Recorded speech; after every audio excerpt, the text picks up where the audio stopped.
جس کی دو ہیں وہ تو بیچارہ ہے ہی نہیں.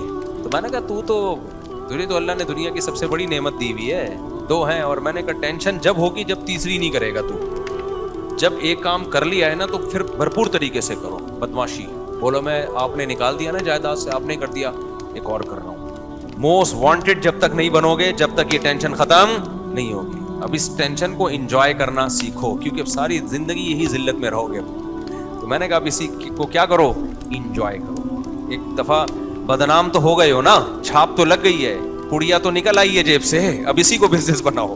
ٹھیک ہے نا. اچھا بھائی مفتی صاحب اگر قبرستان میں مردے نہیں سنتے تو ہم قبرستان میں داخل ہوتے ہوئے اسلام کیوں کرتے ہیں؟ اپنے فائدے کے لیے کرتے ہیں تاکہ ہمیں عبرت حاصل ہو. باقی فرشتے مرد تک پیغام پہنچا دیتے ہوں گے. وسیم بھائی نے سلام بھیجا ہے, وہ تو شکر ہے ان کا پیغام فرشتے ہم تک نہیں پہنچاتے. بس یہاں سے ون وے ہے, سمجھ رہے ہو نا, یہاں سے پیغام جاتا ہے, وہاں سے آنا شروع ہو گیا نا تو ٹینشن میں آ جاؤ گے. کسی دن وہاں سے محبت بھرا پیغام آ گیا کہ میں آپ کو بہت یاد کر رہا ہوں آپ کے بغیر, اچھا ہے یہاں سے پیغام جاتا ہے بس.